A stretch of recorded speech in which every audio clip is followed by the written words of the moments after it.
केंद्र सरकार ने महिलाओं के लिए नई केंद्रीय योजना की घोषणा की है। योजना के तहत पात्र महिलाओं को हर महीने 7,000 रुपये की आर्थिक सहायता मिलेगी। इसका उद्देश्य महिलाओं को आत्मनिर्भर बनाना, परिवार की आय बढ़ाना और सामाजिक सुरक्षा को मजबूत करना है। जल्द आवेदन प्रक्रिया शुरू होगी। सरकार ने दिशा निर्देश भी जारी किए। हरियाणा में 66,000 बुजुर्गों की पेंशन रुकी हुई है। राज्य सरकार के अनुसार कुछ लाभार्थियों की कम उम्र और अधिक आय पेंशन जारी न करने का कारण बनी। इससे पहले भी 37,000 लोगों की पेंशन रोकी जा चुकी थी। अधिकारियों ने कहा कि नियमों के अनुसार पुनः समीक्षा कर पेंशन जारी की जाएगी। हरियाणा सरकार ने शिक्षा और कौशल विकास के क्षेत्र में कनाडा के साथ सहयोग बढ़ाने का निर्णय लिया है। इसका उद्देश्य दोनों देशों के शिक्षण और प्रशिक्षण कार्यक्रमों में अनुभव साझा करना, तकनीकी शिक्षा को मजबूत करना और युवाओं के लिए रोजगार के नए अवसर तैयार करना है। हरियाणा सरकार ने अपने सरकारी जहाज और हेलीकॉप्टर को आधुनिक तकनीक से अपडेट करने का निर्णय लिया है। इसका उद्देश्य सुरक्षा, निगरानी और आपातकालीन सेवाओं की कार्यक्षमता बढ़ाना है। अधिकारियों ने कहा कि नवीनीकरण से राज्य की हवाई और जल सेवा सुविधाएं अधिक प्रभावी और सुरक्षित बनेगी। हरियाणा के 26 हाईटेक शहरों में घर खरीदने का मौका मिलने जा रहा है। राज्य हाउसिंग बोर्ड जल्द ही ई-नीलामी प्रक्रिया शुरू करेगा। इसके लिए ऑनलाइन शेड्यूल भी जारी कर दिया गया है। इससे आवास खरीदना आसान होगा और पारदर्शी तरीके से प्रॉपर्टी अलॉटमेंट सुनिश्चित होगा। हरियाणा सरकार ने 26 गांवों में आयुष औषधालय खोलने की मंजूरी दे दी है। इन औषधालयों में आयुर्वेद, योग और प्राकृतिक चिकित्सा की सेवाएं दी जाएंगी। सरकार का उद्देश्य ग्रामीण क्षेत्रों में स्वास्थ्य सुविधाओं को बढ़ाना और पारंपरिक चिकित्सा पद्धतियों को बढ़ावा देना है। संसद में आज सरकार ने कहा कि हरियाणा में भूजल की स्थिति चिंताजनक है। सरकार ने कृषि और पीने के पानी के लिए सतत जल प्रबंधन और संरक्षण के उपायों पर ध्यान देने की आवश्यकता जताई। इसमें जल स्तर सुधारने और ग्रामीण क्षेत्रों में पानी की उपलब्धता सुनिश्चित करने के कदम शामिल है। हरियाणा में नशा मुक्ति के प्रति जागरूकता बढ़ाने के लिए साइक्लोथॉन का आयोजन किया गया। इस कार्यक्रम में युवाओं ने सक्रिय भागीदारी दिखाई और नशे के दुष्प्रभावों के बारे में संदेश फैलाया। राज्य सरकार ने इसे नशा मुक्त समाज बनाने की पहल का हिस्सा लिया। हरियाणा में तिलहन उत्पादन में रिकॉर्ड बढ़ोतरी दर्ज की गई है। वर्ष 2024 से 25 में तिलहन उत्पादन 429.89 लाख टन तक पहुंच गया। कृषि विभाग ने इसे किसानों की मेहनत और बेहतर बीज व कृषि तकनीकों का परिणाम बताया। इससे राज्य की कृषि अर्थव्यवस्था और खाद्य सुरक्षा को भी मजबूती मिलेगी। हरियाणा सरकार ने शिक्षण संस्थानों और उद्योगों में नवाचार विकास को प्रोत्साहित करने का ऐलान किया है।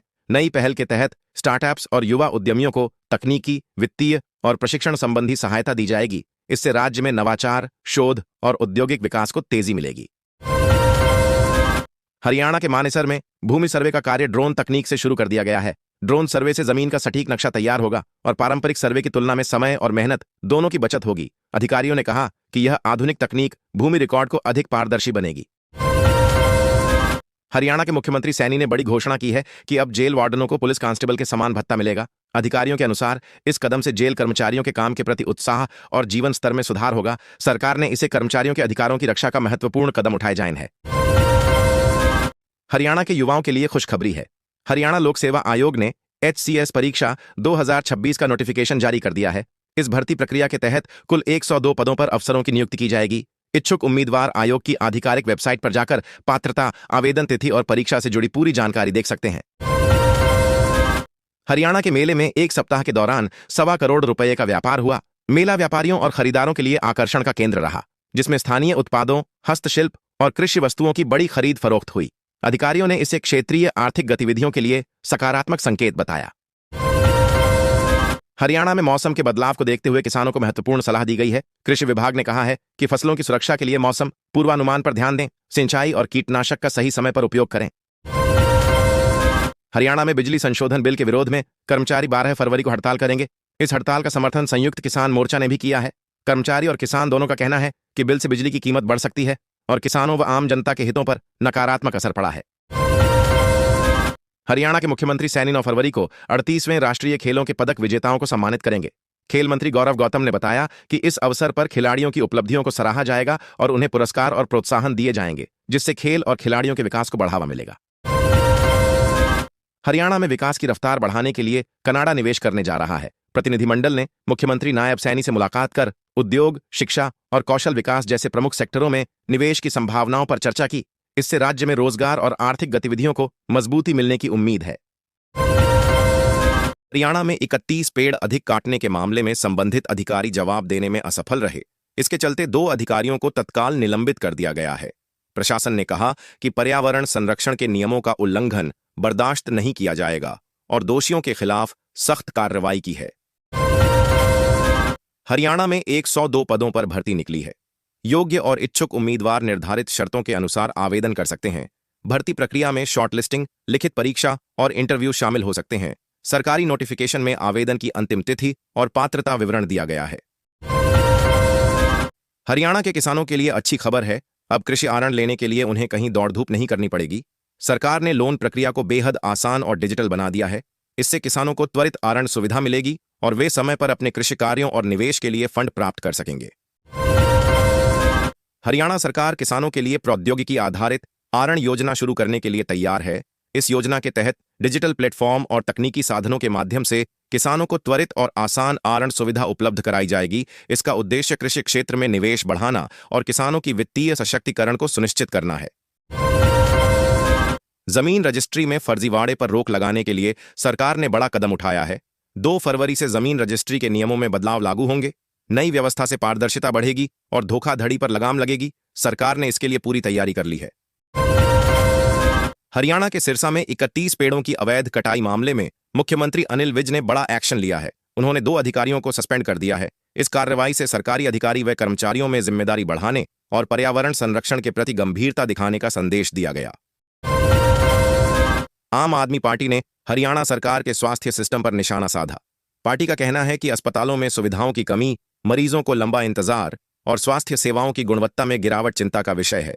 उन्होंने सरकार से सुधार और स्वास्थ्य सेवाओं को मजबूत बनाने की मांग की।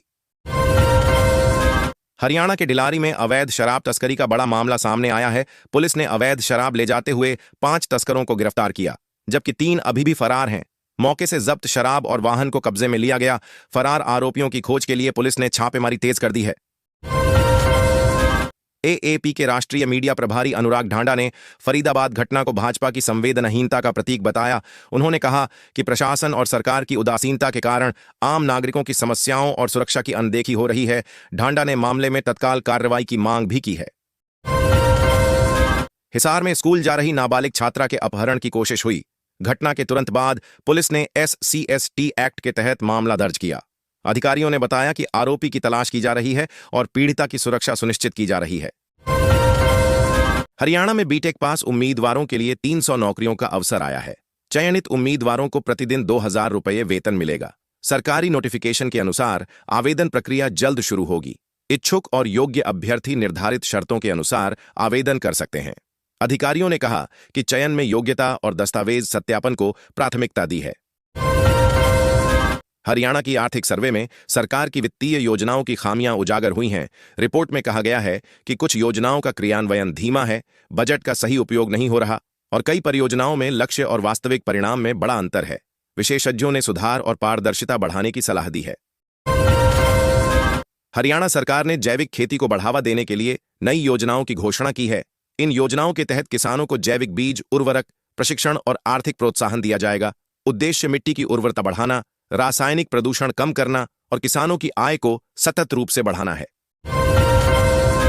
हरियाणा सरकार ने मुख्यमंत्री शहरी आवास योजना के तहत शहरी गरीबों को किफायती घर उपलब्ध कराने की पहल की है। योजना के अंतर्गत पात्र परिवारों को आर्थिक सहायता, सब्सिडी और आसान आरण सुविधा मिलेगी, जिससे बेघर लोगों का सपना साकार होगा और शहरी जीवन स्तर बेहतर बनेगा। हरियाणा के किसानों के लिए अच्छी खबर है। अब कृषि आरण लेने के लिए उन्हें कहीं दौड़ धूप नहीं करनी पड़ेगी। सरकार ने लोन प्रक्रिया को बेहद आसान और डिजिटल बना दिया है। इससे किसानों को त्वरित आरण सुविधा मिलेगी और वे समय पर अपने कृषि कार्यों और निवेश के लिए फंड प्राप्त कर सकेंगे। हरियाणा सरकार किसानों के लिए प्रौद्योगिकी आधारित आरण योजना शुरू करने के लिए तैयार है। इस योजना के तहत डिजिटल प्लेटफॉर्म और तकनीकी साधनों के माध्यम से किसानों को त्वरित और आसान आरण सुविधा उपलब्ध कराई जाएगी। इसका उद्देश्य कृषि क्षेत्र में निवेश बढ़ाना और किसानों की वित्तीय सशक्तिकरण को सुनिश्चित करना है। हरियाणा के सिरसा में 31 पेड़ों की अवैध कटाई मामले में मुख्यमंत्री अनिल विज ने बड़ा एक्शन लिया है। उन्होंने 2 अधिकारियों को सस्पेंड कर दिया है। इस कार्रवाई से सरकारी अधिकारी व कर्मचारियों में जिम्मेदारी बढ़ाने और पर्यावरण संरक्षण के प्रति गंभीरता दिखाने का संदेश दिया गया। हरियाणा सरकार ने शहीद सैनिकों के बच्चों के लिए नई छात्रवृत्ति योजना की घोषणा की है। योजना के तहत छात्रों को 8000 रुपए तक की आर्थिक सहायता प्रदान की जाएगी। इसका उद्देश्य शहीदों के परिवारों को सम्मान देना और उनके बच्चों की शिक्षा में आर्थिक बाधाओं को कम करना है। हरियाणा सरकार ने जैविक खेती को बढ़ावा देने के लिए नई योजनाओं की घोषणा की है। इन योजनाओं के तहत किसानों को जैविक बीज, उर्वरक, प्रशिक्षण और आर्थिक प्रोत्साहन दिया जाएगा। उद्देश्य मिट्टी की उर्वरता बढ़ाना, रासायनिक प्रदूषण कम करना और किसानों की आय को सतत रूप से बढ़ाना है। हरियाणा सरकार ने मुख्यमंत्री शहरी आवास योजना के तहत शहरी गरीबों को किफायती घर उपलब्ध कराने की पहल की है। योजना के अंतर्गत पात्र परिवारों को आर्थिक सहायता, सब्सिडी और आसान आरण सुविधा मिलेगी, जिससे बेघर लोगों का सपना साकार होगा और शहरी जीवन स्तर बेहतर बनेगा। हरियाणा सरकार ने छात्रों के लिए बड़ी खुशखबरी दी है। अब राज्य के लाखों छात्रों की वार्षिक परीक्षाएं साल में 2 बार आयोजित की जाएंगी। इससे छात्रों पर दबाव कम होगा और उनकी तैयारी का स्तर सुधरेगा। नई योजना में सीखने की प्रक्रिया अधिक प्रभावी और परिणामपरक बनाने पर जोर दिया गया है। हरियाणा सरकार ने 5 जिलों में सस्ते फ्लैट उपलब्ध कराने की योजना की घोषणा की है। इसके तहत गरीब और मध्यम वर्ग के परिवारों को अपने घर का सपना साकार करने का मौका मिलेगा। योजना में आसान किश्तों, सब्सिडी और आधुनिक बुनियादी सुविधाओं के साथ आवासीय परियोजनाएं विकसित की जाएंगी। हरियाणा सरकार ने मुख्यमंत्री तीर्थ यात्रा योजना के तहत वरिष्ठ नागरिकों को देश के प्रमुख तीर्थ स्थलों की निःशुल्क यात्रा सुविधा प्रदान की है। योजना में यात्रा, ठहरने और भोजन की व्यवस्था शामिल है, जिससे बुजुर्ग श्रद्धालु बिना आर्थिक चिंता के धार्मिक यात्राएं कर सकें और सम्मानजनक अनुभव प्राप्त करें। फतेहाबाद के कई गांवों में पानी की किल्लत जल्द दूर होगी। 37.93 करोड़ रुपए की लागत से पेयजल आपूर्ति प्रणाली को सुधारा जाएगा। इस योजना के तहत ग्रामीणों को प्यूरिफाइड वाटर की सुविधा मिलेगी, जिससे स्वास्थ्य बेहतर होगा और पानी की समस्या स्थायी रूप से कम होगी। हरियाणा में महिला किसानों को डेयरी आधारित स्वरोजगार स्थापित करने के लिए प्रशिक्षण प्रदान किया जा रहा है। अधिकारियों ने बताया कि इससे महिलाओं को आय के नए स्रोत मिलेंगे और आत्मनिर्भर बनने में मदद मिलेगी। योजना का उद्देश्य ग्रामीण अर्थव्यवस्था को सुदृढ़ करना और महिला सशक्तिकरण को बढ़ावा देना है। हरियाणा के झज्जर के जेल अधीक्षक सेवा सिंह को उत्कृष्ट सेवाओं के लिए राष्ट्रपति पदक से सम्मानित किया जाएगा। इस पुरस्कार ने उनकी निष्ठा और योगदान को राष्ट्रीय स्तर पर मान्यता दी है। अधिकारी ने सुरक्षा और सुधारात्मक कार्यों में अपने सराहनीय प्रयासों से यह सम्मान हासिल किया। हरियाणा के कर्तव्य पथ पर गणतंत्र दिवस के मौके पर नारी शक्ति का परचम लहराया गया। महिलाओं ने नेतृत्व और आत्मविश्वास का ऐतिहासिक प्रदर्शन कर सभी का ध्यान आकर्षित किया। कार्यक्रम ने महिला सशक्तिकरण और समाज में उनकी सक्रिय भूमिका को उजागर किया। हरियाणा सरकार ने बजट तैयारियों में बड़ी तैयारी की है। इस बार बजट निर्माण में AI का इस्तेमाल किया जाएगा। इससे राजस्व, व्यय और विकास परियोजनाओं के आंकड़ों का विश्लेषण तेजी और सटीकता के साथ किया जा सकेगा, जिससे आर्थिक योजना और नीति निर्धारण और प्रभावी बनेगा। हरियाणा सरकार ने पुलिस कांस्टेबल भर्ती में एवरेज उम्मीदवारों के लिए 3 साल की उम्र में छूट दी है। इस फैसले से उन युवाओं को अवसर मिलेगा जो आयु सीमा की वजह से पहले आवेदन नहीं कर पा रहे थे। इससे राज्य पुलिस में भर्ती प्रक्रिया में अधिक युवा शामिल हो सकेंगे। हरियाणा सरकार ने अनुबंधित कर्मचारियों के लिए HKRNL पोर्टल लॉन्च किया है। इस पोर्टल के माध्यम से कर्मचारी अपनी सेवाओं, वेतन और अन्य संबंधित जानकारियों को ऑनलाइन देख और अपडेट कर सकेंगे। इससे प्रशासनिक प्रक्रिया आसान होगी और कर्मचारियों को पारदर्शी सुविधा मिलेगी। हरियाणा में 276 निजी स्कूल अपात्र घोषित किए गए हैं, क्योंकि उन्होंने गलत जानकारी भरी थी। प्रशासन ने इन स्कूलों को 30 तारीख तक सुधार करने का मौका दिया है। सही जानकारी जमा करने के बाद ही इन्हें मान्यता प्राप्त होगी और संचालन जारी रखने की अनुमति मिलेगी। हरियाणा सरकार की मुख्यमंत्री अंत्योदय परिवार उत्थान योजना के तहत गरीब और जरूरतमंद परिवारों को आत्मनिर्भर बनाने पर जोर दिया जा रहा है। योजना के माध्यम से रोजगार, स्वरोजगार, प्रशिक्षण और आर्थिक सहायता उपलब्ध कराई जा रही है, जिससे परिवारों की आय बढ़े और जीवन स्तर में सुधार हुआ।